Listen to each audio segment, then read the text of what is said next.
Hello, and welcome to Why Do We Do That, a psychology podcast that deconstructs human behavior from the perspectives of social scientists, psychologists, and others that use applied psychology in their work. I'm your host, Dr. Ryan Moyer. In this episode, I sat down with clinical psychologist and couples coach, Dr. Isabelle Morley, to discuss intimate relationship conflict. Isabelle earned her PsyD in clinical psychology from William James College in 2015. She leverages emotionally focused therapy, as well as principles from the Gottman method, to help couples strengthen their connection and navigate conflict with confidence. She is the co-host of the podcast Rom-Com Rescue, a contributor to Psychology Today, and recently released the book, They're Not Gaslighting You, Ditch the Therapy Speak, and Stop Hunting for Red Flags in Every Relationship.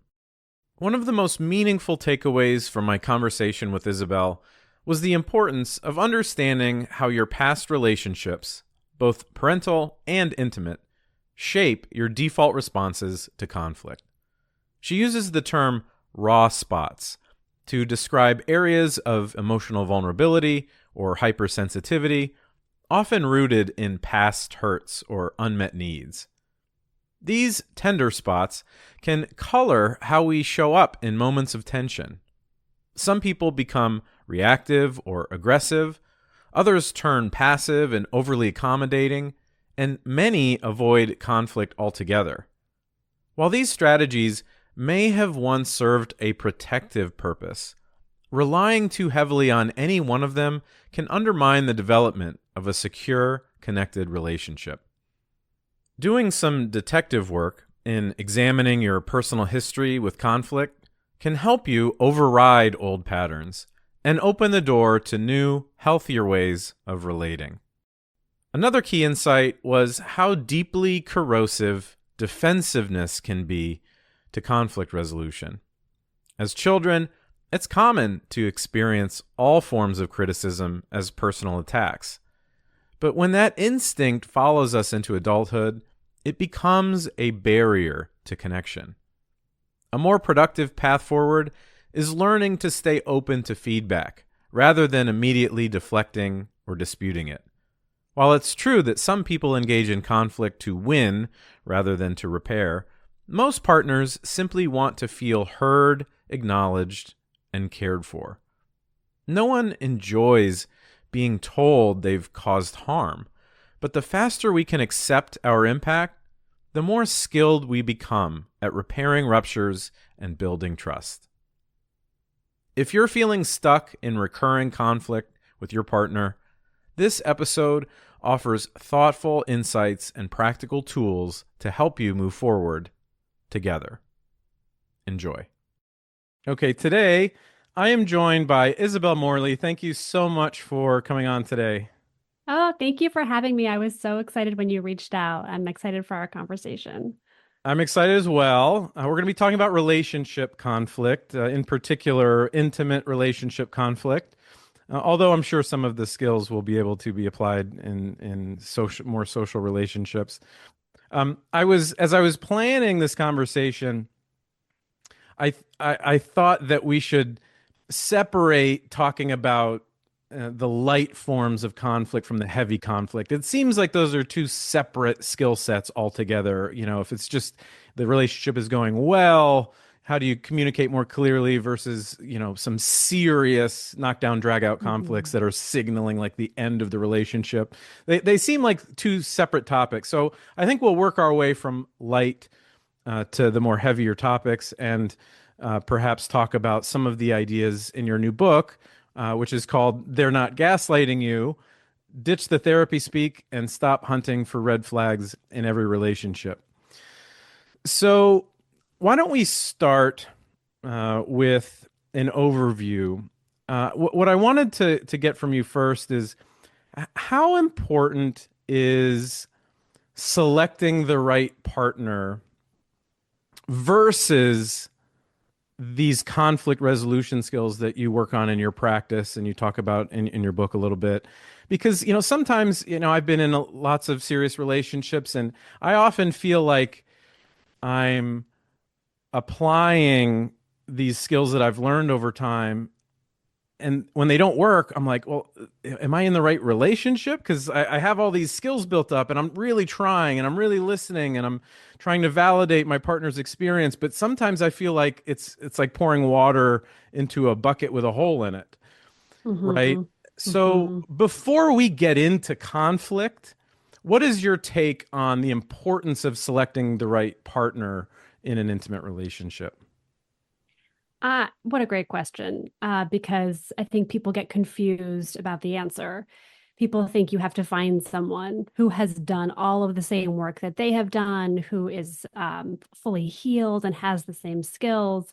And while it's great if you can find that person, especially if you're on the younger side and dating, you're probably not going to find that person because some of these skills happen through dating, through Right. your maturation, through years of therapy. So I like to, maybe this is cheating, but I think finding the right partner is more important. And the right partner is someone who has self-awareness, who is interested in finding insights into themselves and growing, who wants to build those skills, even if they don't have them formed as much as they should at that point, who's interested in learning how to communicate more effectively and how to resolve conflicts with you, and they're willing to do that hard work. So finding somebody with a foundation of awareness and willingness to growth, I think is the most important thing.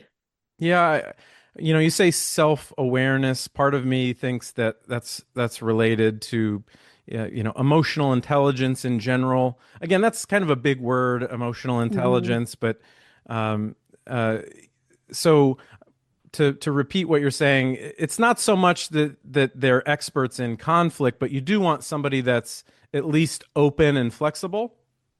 Yes. I mean, I actually was even thinking the word flexible as you were speaking just now, because rigidity is the death of relationships. Yeah. If you are someone who cannot budge at all, you're going to have a hard time being in a relationship with someone because relationships require compromise, negotiation, growth, change, flexibility.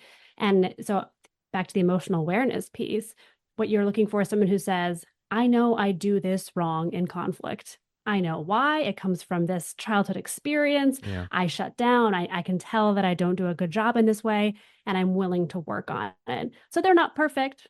They're clearly, have some work to do, but they're aware of that work and they're motivated to do it. That seems that seems like an awfully high standard. And the reason why I say that is because I've I I feel like I've been a highly selective, pretty high bar, high standards for who I end up entering into long-term relationships with. But I found that rigidity is pretty common. I don't know if you I mean, obviously Yeah. you're from your point of view, you're working with couples who have already decided that they need to see a therapist, right? Hmm. But I mean, how common is it for like is this trait that we're talking about, this openness and flexibility, do you think it's common? I think it's becoming less common over time. And, I would point to all of Esther Perel's work on modern dating and relationships Yeah. and how we do live in a very individualistic society Mhm. where your needs are of paramount importance, and giving up a need feels like an unhealthy sacrifice, right? Or Yeah. negotiating a boundary feels like a failure or you've let yourself down. So I think people have become more rigid because they've Yeah. been taught that that is self-protection, but you can't be fully self-protected and have all your walls up and be close to other people. Yeah. Yeah. I mean, it's a fine line to walk, I guess. What Yeah. your standard is, and I feel like it takes a ton of experience to decide if your standards are just high or too rigid Too high. altogether. I feel like there's no Oh, magic. yeah. You can't read in a book if your standards are too high or too low. It feels like it only requires experience.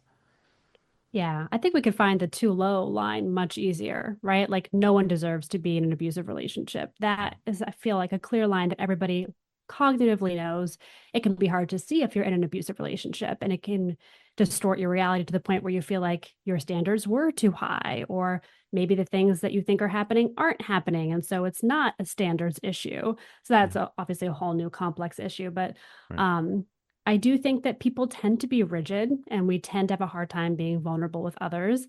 And that is, again, sort of this lifelong growth process that we go through, which is why you're going to find someone who is lovely, but very imperfect. And you have to accept a certain degree of difficulty or flaws if you're going to have a relationship with them.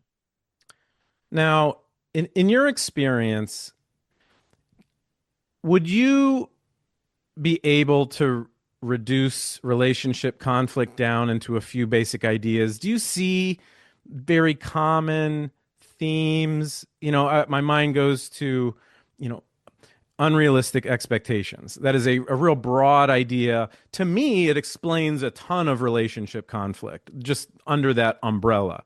But then again, you might say, patterns from childhood that are not really best for dealing with conflict. That explains a lot of different types of conflict. In Yeah. your view, would you say that it's fair to reduce conflict down to a couple different key ideas? I would be so bold as to say I could reduce it down to one idea, Great. Yeah. which I, just, to have a succinct answer, Uh-huh. which is the EFT, the emotionally focused therapy concept of raw spots, that we all have these attachment wounds, these sensitivities from our childhoods typically that drive a lot of our needs and a lot of our conflicts. And if something touches upon that raw spot and triggers it, it puts us into a heightened state and makes us, um, if not pursue conflict, pursue connection, pursue being heard, pursue self protection that can lead to conflict. And do you think that people are, um, is this something that can be easily explored? Or is this something that requires a deep, long-term therapeutic relationship with a professional? Because what I heard you say is Mm. that there are either moments or relationships from our past that have kind of formed the way that we look at conflict, how we interact with the world. And you use the term raw spots, which this is the first time I've heard that. Um, so these like vulnerabilities or maybe, parts of ourselves that we don't fully understand and we can only move past them until we gain some insight. Mhm. Is this something that can be done, through reading, through exploring, or is this something a little bit more complex? It can be both. It really Okay. depends on the person. Again, and on how much reflection they have done on their childhood, their life, their relationships, and how much self awareness they have. I think that there are people now who could pause, listening to this, could pause and think, the last fight I had with my partner, what was so upsetting about that? It wasn't just the dishes in the sink, right? Like it made me feel like what I ask for isn't important to them. I don't matter. My words don't mean anything. And ding, ding, ding. It's felt like that in my household growing up every day of my life. My mom never listened to a word I said. Some people can certainly make that connection within a matter of minutes. Some people are more walled off to their emotional experience or have a hard time viewing certain experiences or relationships critically, and they may need more help figuring out what exactly is being brought up for them in those hard moments. Do you think that it is essential to look backwards and really explore that history? Or is it something that you can acknowledge but just completely focus on new habits? So I guess what I'm getting at is, there's this school of thought, this sort of psychoanalysis type school of thought when it comes to therapy, which is that you have to spend lots of time talking about your past in order to understand it. I Hours and hours and hours a week, even. Right, Yeah. right. Um, I mean, I think all theories are valid, but I tend to focus on, okay, so we know we have these bad patterns. Let's focus on how to move forward. Um, do you think that both are necessary in order to advance your emotional intelligence, your conflict intelligence? I think it is always helpful to see what got you to where you are. I don't think it's necessary in order to heal and move forward. I think it could be enough to say, clearly, when this type of thing happens, it brings up this core feeling or fear for me, regardless of where that core feeling or fear has come from and why you have it. And this feeling makes me react in a really strong way that can often then lead to conflict with my partner.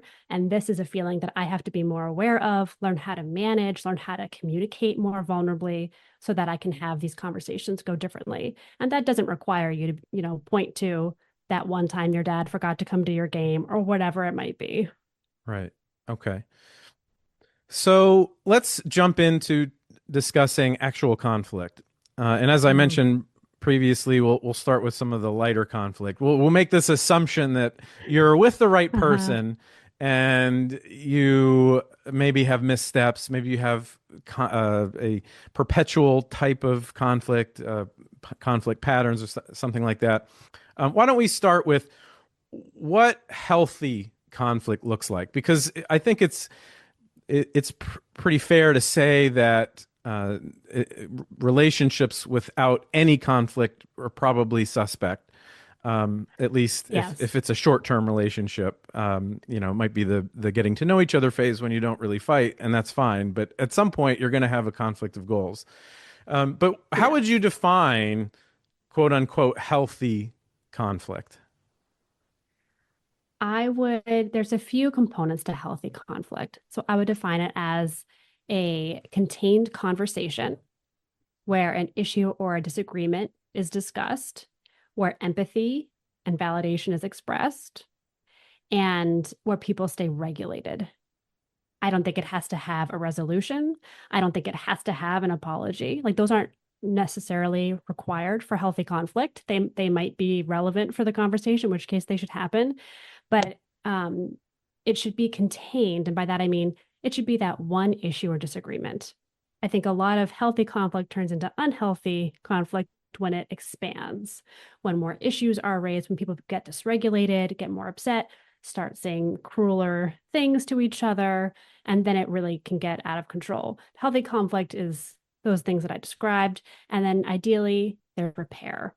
At some point, if it did get a little more heated than people wanted, they would come back around and say, hey, I shouldn't have raised my voice like that. I was just getting really upset, but I know that always hurts your feelings when I do that. And there's sort of a closing of the door on that issue.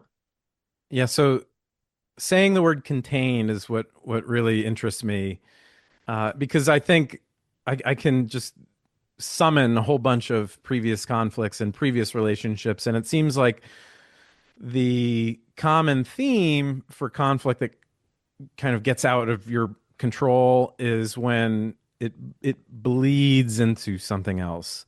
Mm-hmm. Whether it's bleeding into a different topic, which is, why didn't you empty the dishwasher? We had a conversation about that. It's like, well, you were, in the other room doing nothing on Saturday, and so Yes. we Yes. immediately get defensive. Mm-hmm. It seems as though that might even be the default, like Yeah. being defensive. Like anytime you are feeling friction, the default instinct is to, oh, well, okay, so if you're going to come at me, I I can need come to at defend you. myself. Mm-hmm. Is that dynamic something that you typically see in maladaptive conflict or bad conflict? All the time. And defensiveness is one of John Gottman's, the research he does for Horsemen of Divorce, predictor of divorce, because it does make the other person feel like you're not really listening. You don't care. They're not going to take responsibility. They're not going to tend to your feelings. And in fact, they have a reason why what they did was justified and why you're wrong. And that just ends the conversation or escalates it. But either way, you did not get your point across. You weren't heard. And it can lead to a negative cycle of communication where people are just upping the ante, taking the focus back to their hurts and grievances. And it makes the problems too big and never resolved. Like you want to be able to say, hey, you didn't unload the dishwasher. Can you do that for me now? Because it's stressing me out. Have the person be like, yes, I did say I would. I know that I didn't. Totally got your back. And then if they have their own grievance, which guess what? We all do have our list of grievances, then save it for another moment. Make it a separate conversation. And people have a really hard time doing that. Yeah. Yeah. I, I, I, I've worked on this in myself. I've seen it in others. There's this thing that happens where you hear something like when someone's criticizing you, you hear something other than what's being said. And I know that Yeah. I, I personally am not a very reactive person. I generally speaking, when someone critiques me, I don't necessarily feel the need to defend myself. I would argue that part of it is because I have a well-rounded sense of self, in the sense that I feel like part of that defensiveness that happens in conflict relates to weaknesses in how you see yourself. So if the way that you see yourself is fragmented, it's a little it's Fragile. Hmm. fragile, thank you, Hmm. then I feel like you have to defend yourself because it feels like you're being attacked. Whereas when you spend a lot of time, and again, there's some downsides to thinking about yourself, thinking about how you are. But when you do think about yourself and you have some introspection, I get the sense that you develop a stronger overall view that when someone does ask you or bring up something that you've done quote unquote wrong or something that you've talked about, it brings up a conflict, then you can accept that and integrate it into how Hmm. you see yourself. Yeah. I will disclose that I have a strong defense instinct. It would be my go-to move if I didn't actively make sure it wasn't, Yeah. which sometimes means I have to say, I'm too defensive to even answer right now because I can tell it's just not going to be productive. So you have to give me 5 minutes because it's just right there. Because when I get feedback, it makes me feel like I have failed, let someone down. And then I start thinking, but I've done my absolute best. I've killed myself. I've done all that I can. How could they possibly think that? I will show them that I have done everything that I possibly could and that I haven't failed them and that I care about them. But it comes out very ineffectively if it's in a defensive way. The thing that has set me free over years and years is the recognition that something could have been wrong for someone else. It could have been the wrong thing to do, but it doesn't mean it was objectively wrong on this global scale, and that I can validate someone else's feelings without agreeing with them. Mhm. Yeah, that is something I've been thinking a lot about recently. I think actually you mentioned it in your book. I think that's probably why I've been thinking about it. um, I'm the planting seeds everywhere, Ryan. yeah, the validation piece, which is a vague term for those for people that don't like follow this type of topic in psychology. But um, could you talk a little bit about validation and how does that manifest in healthy communication? Yeah. Validation is communicating your feelings are real and they make sense. It is acknowledging somebody else's emotional experience as valid. That's validation. And saying, I can see why you feel that way. That is not crazy. That makes sense to me.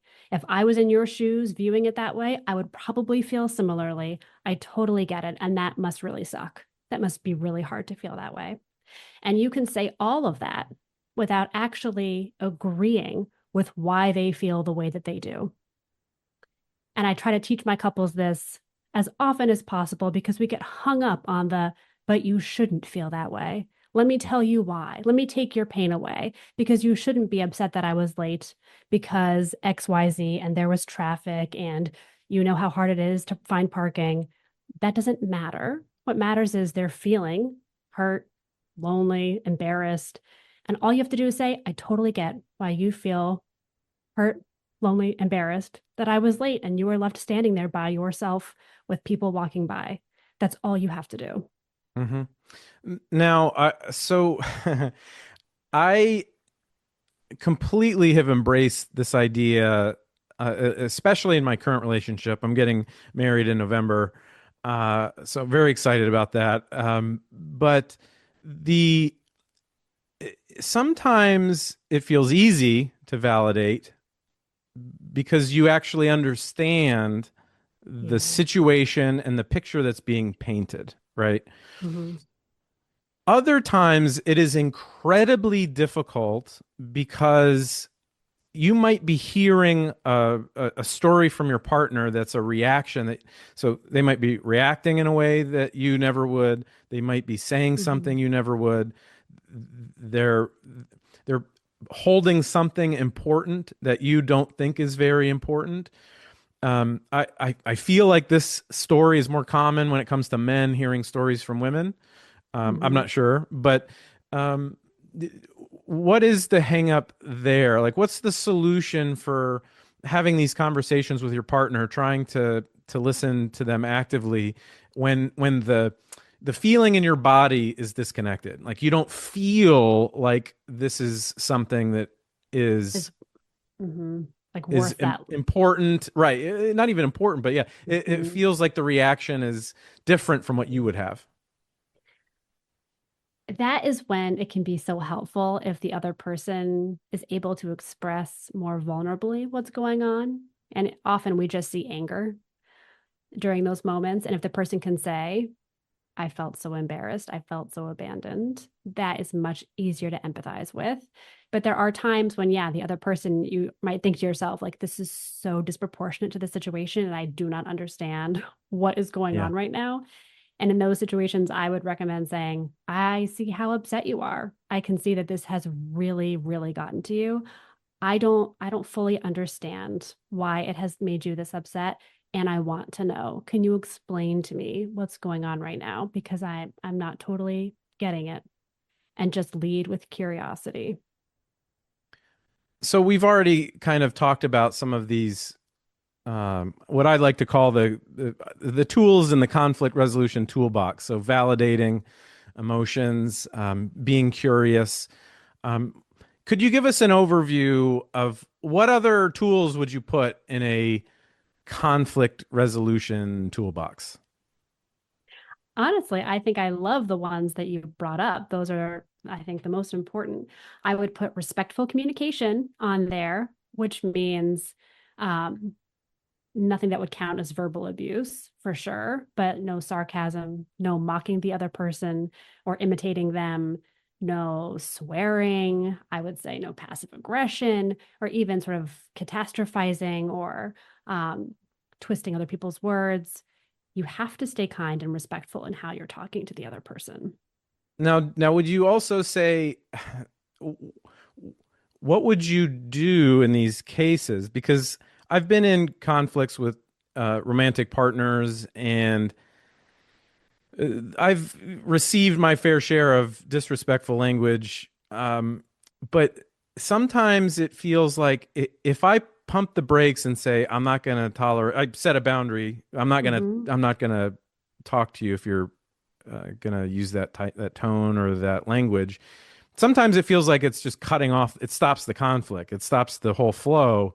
Yeah. Um, how do you what do you recommend that people do when conflict does hit these points of disrespectful language and cursing or something like that?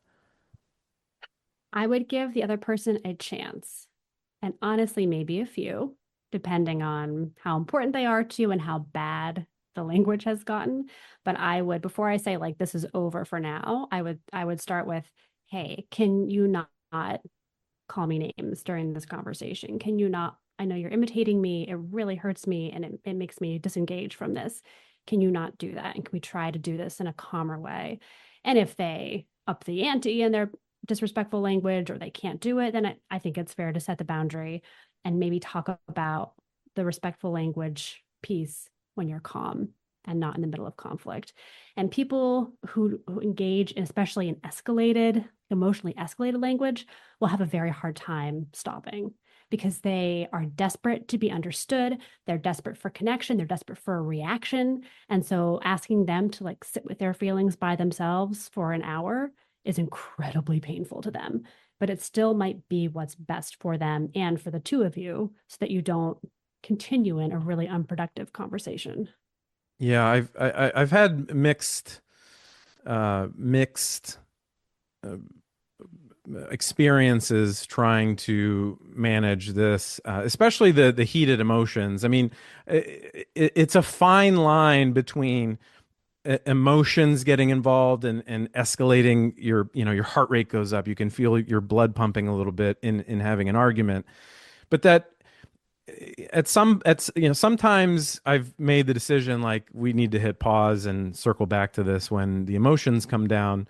um, that generally speaking, that's effective. But I guess as to your point, if it does cause the fight to just come to a screeching halt because you say emotions are too high, I don't want to have this conversation anymore, it's not going to be rewarding. It's not going to feel good, but it seems as though that's still the right course of action. And that maybe Yeah. that's why it's so hard to do. It's because it's wildly unsatisfying. So unsatisfying. I mean, you want to get to the point of feeling heard and seen and understood and reconnected. And people push harder and harder to get there. And the deeper they get into the conflict or the more escalated they are, the less and less effective they become and the more they push each other apart. And so Gottman talks a lot about if you're flooded, if you're at that point where your heart is racing and you can't really track the conversation, there is really no solution besides stopping the conversation for at least 20 minutes, but probably longer until you can come back together in a calm way with your cognitive resources more available, and try again. And I tell my couples if somebody asks for a break and says they need it, they need it. You have to be able to stop and table a conversation, but you have to know it's going to get picked back up again because some people will say, I can't do this with you. You're out of control right now. Let's talk about this later. And then they refuse to talk about it again. You can't do that because then you're asking for a break really means asking for total avoidance, and the other person is not going to respect it. I like how you said asking for a break because I was thinking about this, and it seems as though that there's a difference between asking for a break and maybe using a different type of language, like I'm not having this conversation right now. Like we're stopping this conversation. I just put that in my head as soon as Yeah. you said that. Like there are some subtle language things that you have to consider because asking for a break is about you and you don't want to screw up the conflict, but saying we're done talking right now, it Feels elicits a blaming. different Uh-huh. emotion altogether. Um, could you maybe explore this a little bit in terms of specific language, the way that you talk about conflict, the way that you bring up conflicts in goals or emotions and stuff like that? Do you have any ideas around the specific words? Are there some tips that couples can use for wading into these waters a little bit more effectively? Yeah, I would say keep in mind that people feel out of control during conflict, out of control of their emotions, out of control of the relationship and the other person. So anything you do that seems like you're taking more control or putting up more walls might make it more difficult for the other person to actually take in what you're saying. So things like, I can't talk to you about this. This conversation's over. Feels very one sided, feels very like you're in control of the situation. Um, versus I can tell that I'm too upset. If you keep the focus on you and your emotions, it will go better. And that's the case for every conversation in a relationship. If you focus on your experience, like the very cliche I statements, it's cliche for a reason, right? I'm too upset to keep talking about this. I can tell this isn't going to go well because I'm not engaging in a great way. I definitely need time away from this, or it's not going to be productive and I'm worried it's going to get worse. That feels very different than you're too angry. You can't stop swearing. This isn't going anywhere. I'm not going to talk to you until you calm down, which you could also be thinking and could be true, but it's just not going to be as effective. Yeah, that's very interesting. I've never thought about that specific dynamic.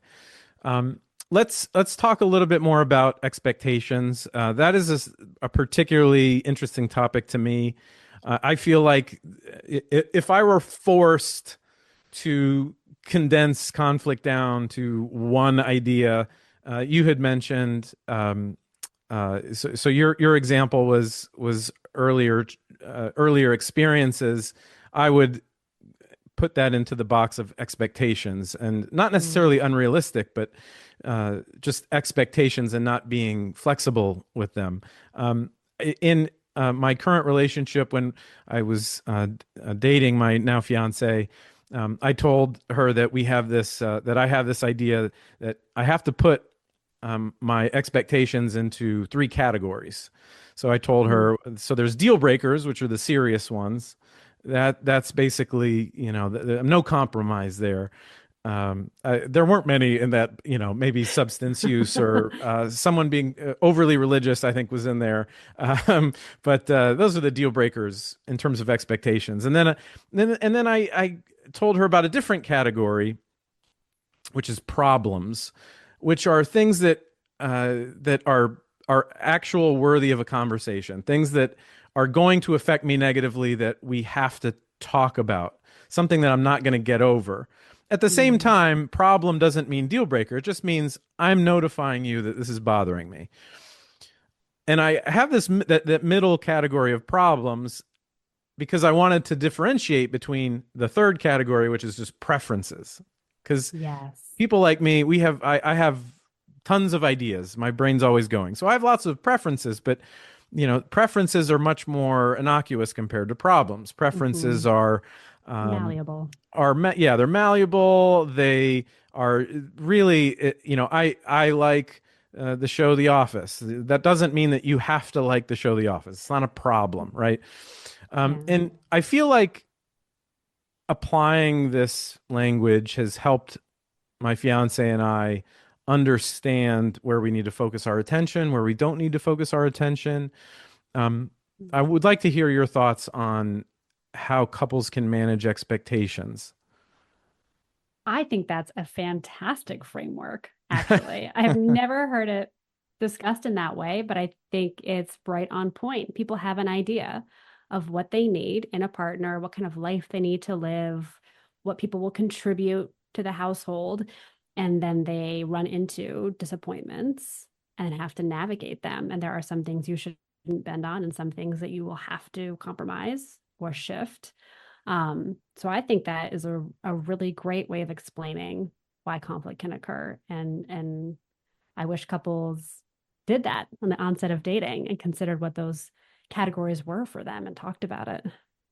In your experience dealing with couples, what are some examples of are there themes of expectations that you encounter in couples therapy? Whether it's expectations relating to intimacy, connection. I mean, obviously, as you mentioned earlier, we take our patterns of relationships from our parents, from our childhood, we bring them into our intimate relationships.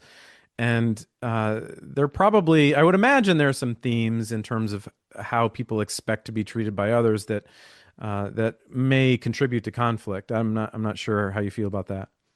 Absolutely. I mean, the biggest problems I see coming from expectations is desire discrepancy, which basically means when people have a different desire level for sex in their relationships. One person wants more sex, one person wants less sex. That comes up a lot.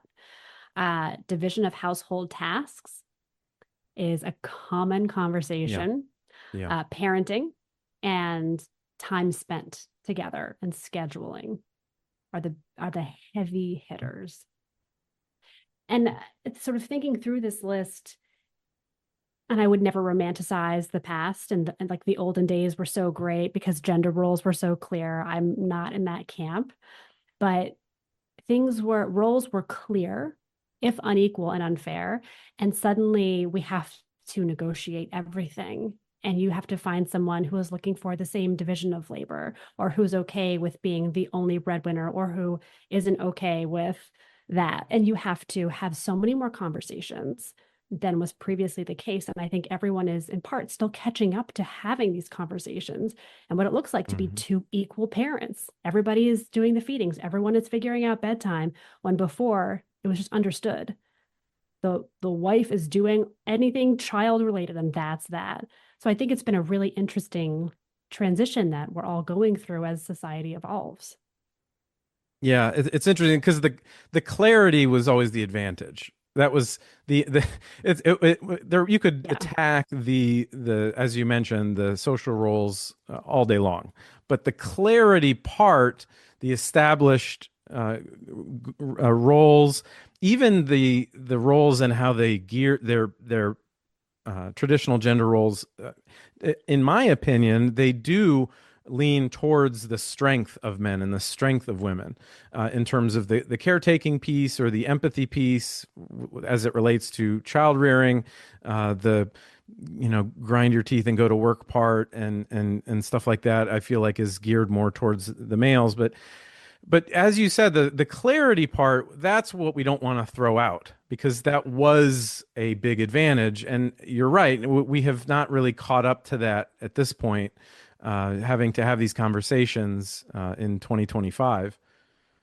Because there's a lot of lost sources of self-esteem.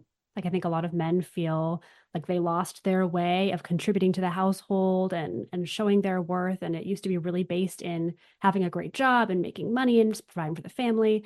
And a lot of women feel either badly for competing with another person's income or mom guilt for not being a full-time parent and staying at home with the kids. Like we're doing a lot of individual work to embrace this new world where everything is possible. And then we're doing a lot of relationship work to navigate how to share in these tasks and divide them evenly, unevenly in a way that feels okay to us as a unique couple. It's just a lot of thinking to do. Yeah. So let's move on and talk a little bit about the more serious forms of conflict. Specifically, why don't we start by talking about couples that are going through an incident involving dishonesty or a breach of trust. So, for example, infidelity. Maybe one partner realizes that another partner's addiction is getting out of control, whether it's substance use or something else. Um, what is in the blueprint for a couple for dealing with these serious forms of breaching trust? I would recommend therapy. I would recommend getting a professional in to help you because these really are acute relationship crises. These are huge ruptures that need a lot of attention and immediate work so that people don't do further damage as they start their healing process. Because there's a lot of things that you can do to make the healing not happen or last a lot longer. And on top of it, you still have normal light conflict happening. It right? Because that doesn't go away. You don't stop arguing about little things just because you have this crisis at hand. In fact, that conflict can be heightened too. So people should know that if you can get expert help, you absolutely should. If that's not accessible, read as many books and professional resources as you can about the topic to understand your partner, what they were going through, what you need to do to heal and take care of yourself, whether that's boundary setting, whether that's what questions you need to ask, et cetera. There's a lot that you can figure out depending on the issue at hand. Um, and keep in mind that it takes a long time. When you go through a crisis like this, you're looking at months of uncovering what happened, figuring out how you feel about it, processing it together, making a plan to ensure it's not going to happen again. So it really is long-term work, even though it is such an acute issue.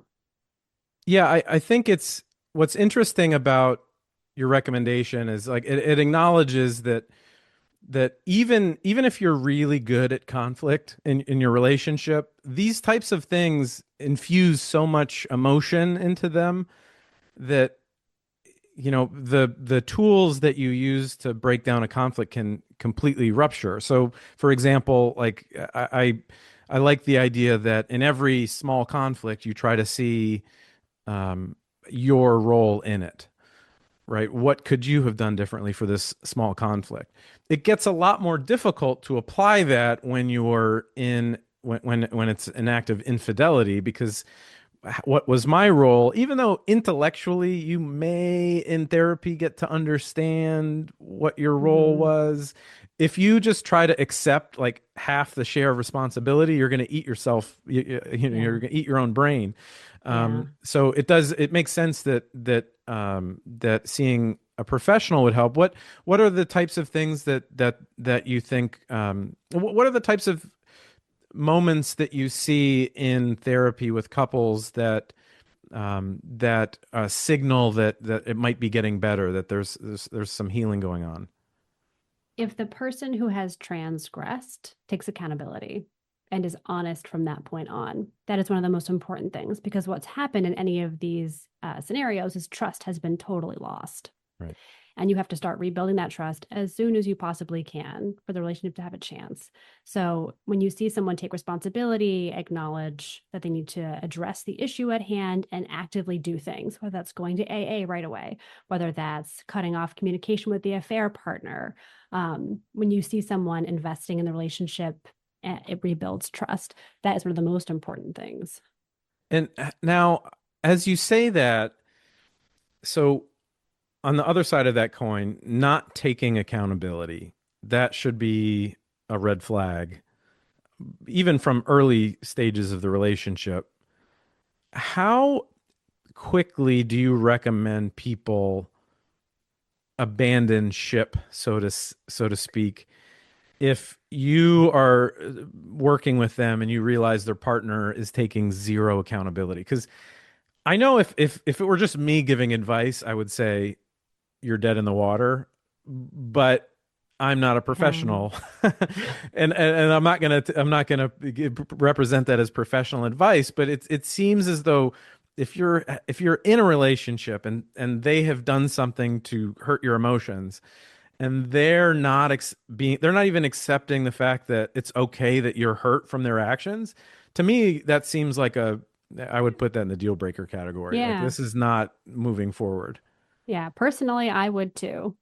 What couples therapy can do for you is highlight the fact that the person is refusing to take accountability, and it gives somebody then a choice. And I have seen, it's very few, but I've seen couples stay together where the partner has basically said, I recognize they won't take responsibility. They haven't told me the full story. They're not being honest. I have no faith it won't happen again, but I like the life that we've built enough and I can live with this and I don't want to give up our house or whatever those things are. And they are eyes wide open, deciding to stay in the relationship.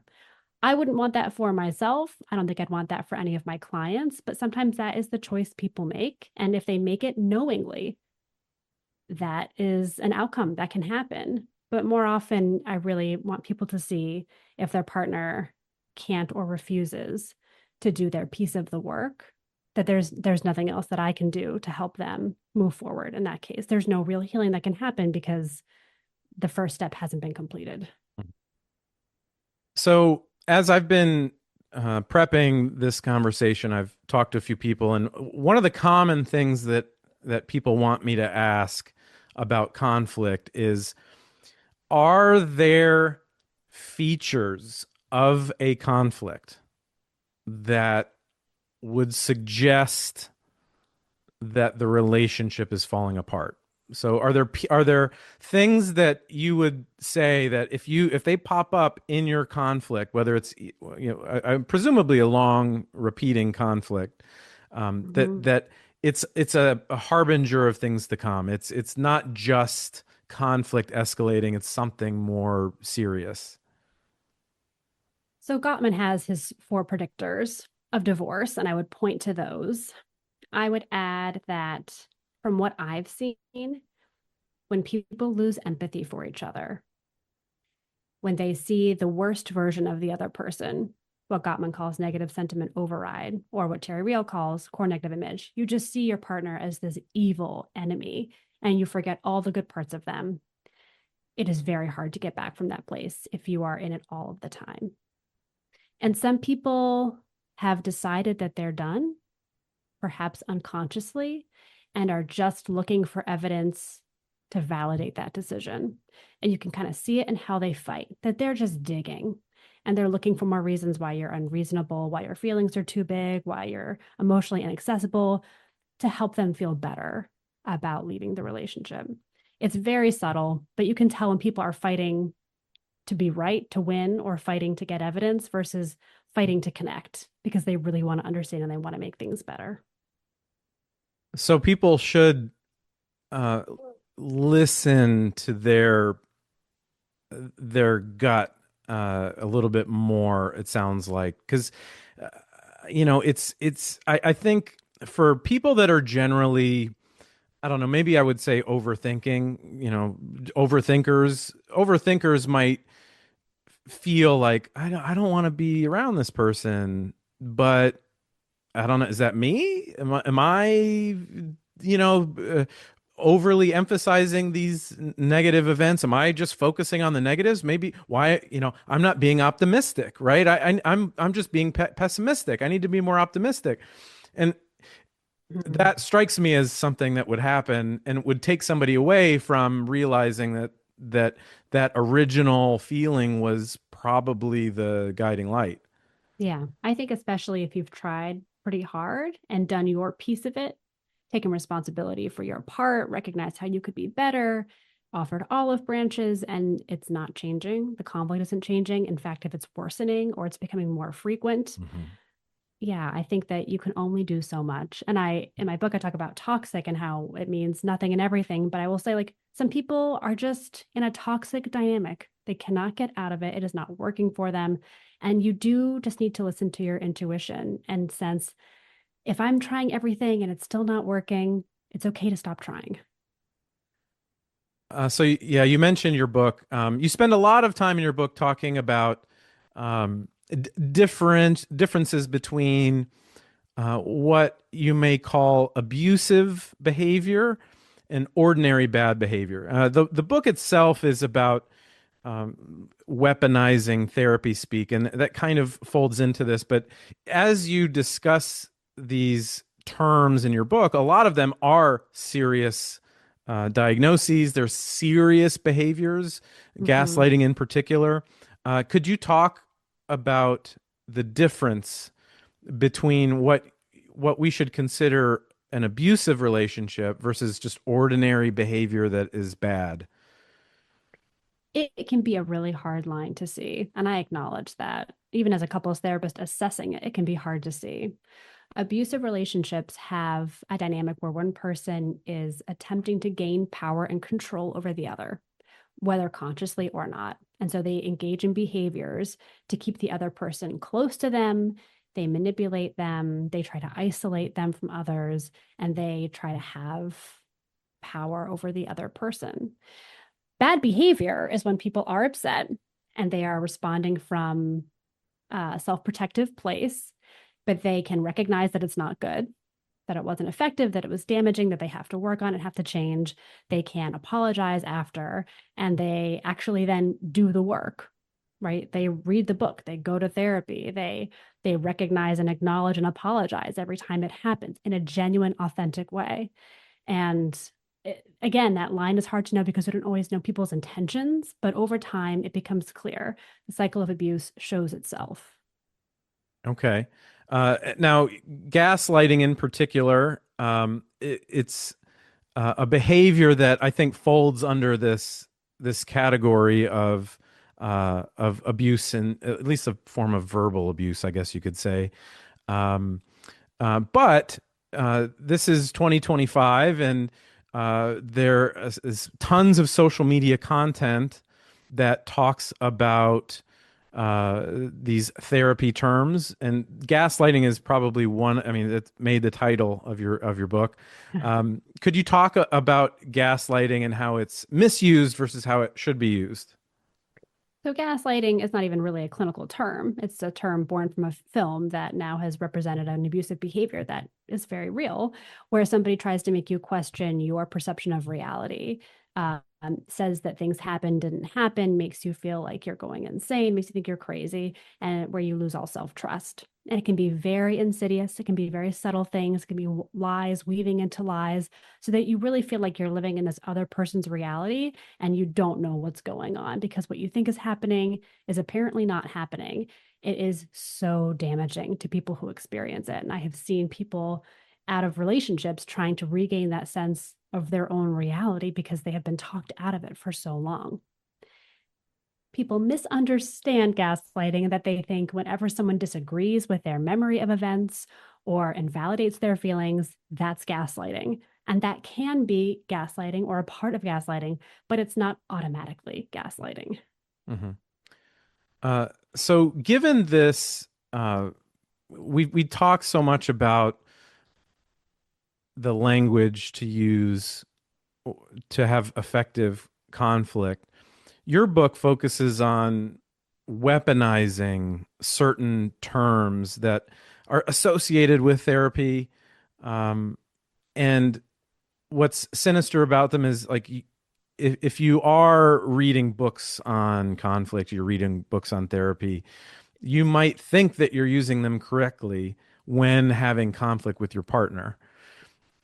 Could you just talk in general about the dangers of using what we might call therapy speak in conflict with your partner? I think the biggest danger is that it could be not only inaccurate, but it could end the conversation. If it's used in a blaming, accusatory way, the other person is just going to disengage or they're going to get defensive. They're not going to actually listen to what is happening for you, which is what your feelings are. That is always more important than the therapy word that you're using to protect yourself, to distance yourself from your feelings, to feel safe. Um, as I, from the book, I'm worried about how abusive people use therapy speak very effectively to control others, to say, this is my boundary. So you have to do it because it's a boundary issue. And people, give deference to that word. And they say, okay, I won't do it. It's your boundary. I want to respect your boundary. I don't want to Right. be abusive.